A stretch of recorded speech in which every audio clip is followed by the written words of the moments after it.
자, 루터에게 두 번째 또 큰 일이 일어났는데, 루터가 신앙적인 하나님이 넣어주신 영적인 특질 때문에 고민하고 있을 때 루터의 친구가 번개를 맞아서 죽는 일이 일어납니다. 그때 루터는 이제 이 일을 하나님이 나를 하나님의 일로 부르시는 것이 아닌가 이렇게 생각해요. 그러다가 루터 역시 고향 집에 갔다가 학교로 돌아오는 길에 비가 많이 오는 날에 하늘에서 천둥 번개가 치자 두려운 마음이 들었어요. 그래서 루터가 그때 고백을 합니다. 아, 저 수도사가 될래요. 그래서 수도사의 삶으로 바꿔요. 그리고는 법대를 그만둡니다. 지금으로 하자면 법학과에서 신학과로 전과했다. 이렇게 얘기할 수 있어요. 요즘 보니까 신학과에서 법학과로 전과하는 경우도 있는데 루터는 그게 아니에요. 반대로 하나님의 일로 왔어요. 여러분이 하나님의 일에 대한 소망을 두는 것은 그것은 너무 감사하고 좋은 거예요. 루터가 바로 그런 인물이었어요. 우리 하나님 루터를 사용하겠죠. 루터는 수도원에 들어가서 성경을 읽으면서 아까 이야기한 오직 은혜, 오직 믿음. 그 믿음의 주체가 뭐예요? 예수 그리스도. 오직 그리스도. 아, 그리스도 그분이 하신 일이 뭐예요? 우리를 위해 죽으셨고 우리를 위해 살아나신 거예요. 그래서 이것을 루터가 깨닫고 그러면 이 구원을 내가 어떻게 해요? 구원이 은혜 거저 주신다는 거야. 아, 그러면 이제 나는 뭐 해요? 사랑하며 사는 것이죠. 그런데 사랑하기 위해서도 새로 태어나야 돼요.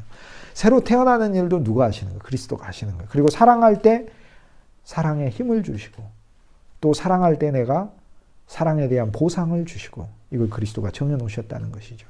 루터가 결국 깨달은 것은 이 성경 전체를 통하여 하나님은 우리가 예수 그리스도를 새롭게 믿기를 원하시는구나. 이렇게 발견하게 됐습니다. 자, 이런 루터의 깨달음을 통해 루터가 하나님의 성경을 공부하며 자기의 영적인 지식들을 축적하고 있을 때 루터는 이제 내가 교구에서 사람들을 섬기는 목회자가 돼야 되겠다. 그때는 사제라고 불렀죠. 그래서 사제로서 일을 하게 됐습니다. 지금으로 하면 이제 교회 목사님 이런 역할들을 수도원, 즉 신학교 역할을 하는 곳에서 졸업을 해서 그가 그런 사역을 하고 있는 것이죠. 그런데 그때 당시의 교황은 구원이라는 것을 인간이 돈을 주고 살 수 있는 내 죄의 용서를 면죄부라는 돈을 주고 사는 증서를 판매하는 기독교 역사에서 참으로 추악한 일을 벌였어요. 많은 사람들이 돈을 주고 내 죄의 용서함을 사는 거예요. 여러분, 돈을 주고 내 죄의 용서함을 어떻게 사요? 내가 죄를 지은 것은요, 반드시 정령 죽으리라 해서 내가 죽어야 해요. 그건 돈 주고 용서 살 수 없는 거예요. 여러분도 나도 정령 죽으리라 하셨기 때문에 죽어야 돼요. 그런데 주 예수 그리스도께서 죽으심으로 우리가 그 구원을 받은 거예요. 주님이 우리를 위하여 대신 죽었다고 하는데 사실 엄밀히 이야기하면 대신 죽은 게 아니고 그리스도와 함께 우리 옛사람이 죽은 거예요. 그래서 주님의 그리스도의 십자가의 사건 안에 놀라운 일이 일어난 거예요. 그래서 면죄부 판매가 극심할 때 루터는 1517년 10월 31일 날 면죄부를 제일 많이 판매하는 날이 11월 1일 할로윈이라고 오늘날 부르는 만성절이라는 중세의 큰 절기가 있어요. 그 축제날 전야가 사람들이 많이 모이는 때인데 그때 면죄부를 붙였어요. 크리스마스보다는 크리스마스 이브날 12월 25일보다는 12월 24일이 북적북적 하듯이 11월 1일이라는 성자들을 기리는 축제의 날보단 그 전날인 10월 31일 날 많은 사람들이 면죄부를 사고 또 그릇된 신앙, 미신과 결부된 사람들의 그런 영적 거래 행위들이 있었어요. 예를 들면 성자의 유물을 사고 판다. 이런 것이 1년 중에서 가장 많은 날이었어요.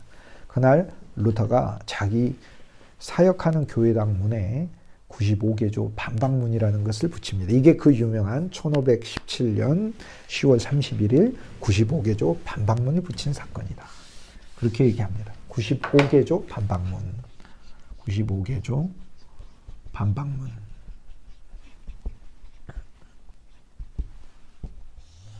자, 95개조 반박문. 그 내용은 뭘까요? 반박문이니까 반박한 거겠죠. 그럼 뭘 반박했을까요? 면죄부 판매를 반박한 것이죠. 그런데 면죄부 판매만 반박한 게 아니라 이 안에는 면죄부를 판매하려고 하는 사람들의 기본적인 생각, 즉 구원을 돈으로 살 수 있다. 또는 돈 아닌 어떤 다른 또 돈이라는 것도 그 사람이 뭔가 일해가지고 번 게 돈 아닙니까? 그러니까 결국 구원이라는 걸 인간이 벌어서 살 수 있다고 하는 그 기본적인 잘못된 신앙 전제에 대하여 반박문을 보낸 거예요. 여러분, 그리스도가 죽으셔서 우리가 구원을 거저 얻은 거예요. 예수님은 그분이 죽으심으로 구원을 완성하고 그 완성한 구원을 우리한테 심지어 팔고 있는 것도 아니에요. 거저 주시는 거지. 은혜니까.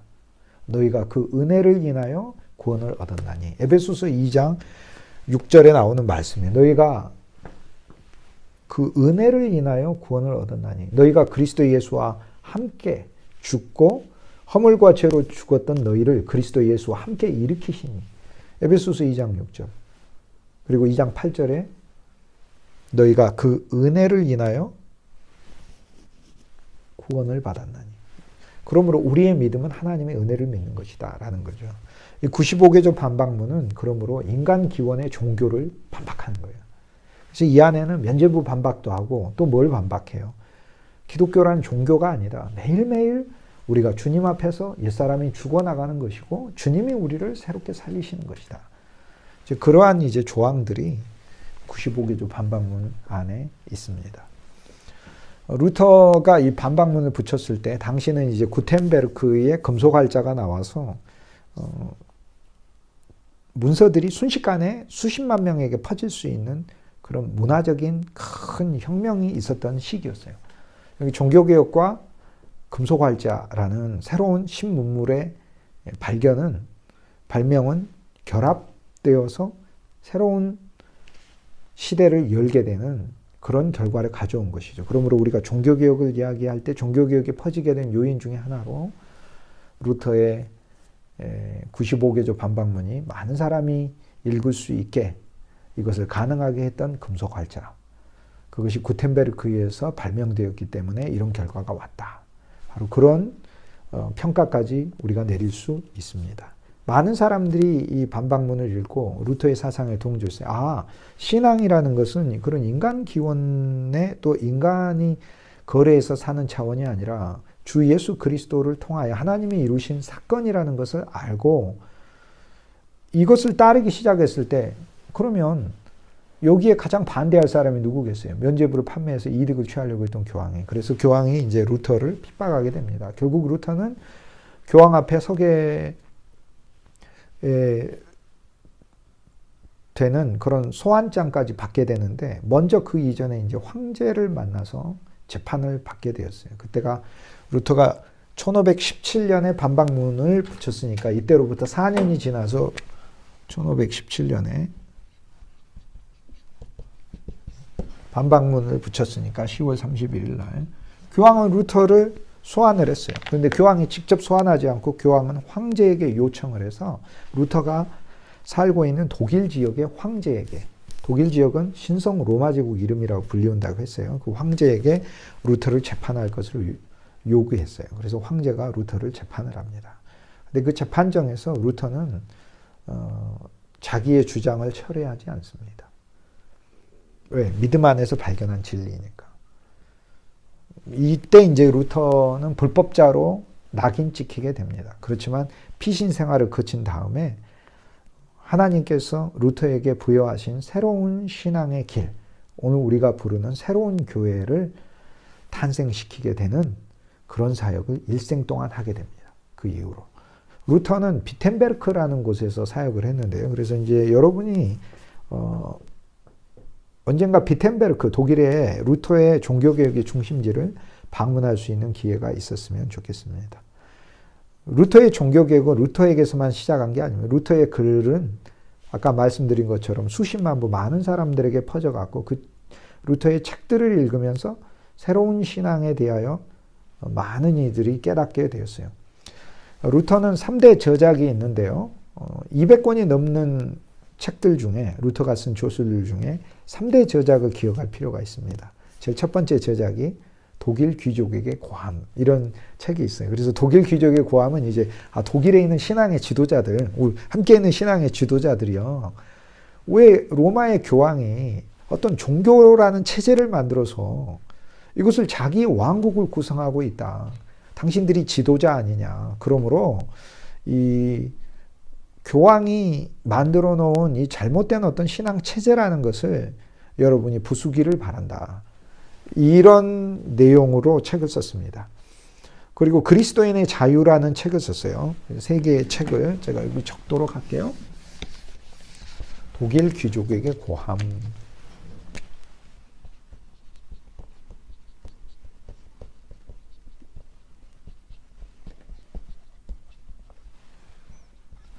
그리스도인의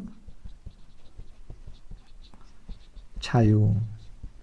그리스도인의 자유. 여러분, 이 책에서 루터는 두 개를 해요. 그리스도인은 정말 자유롭다는 거예요.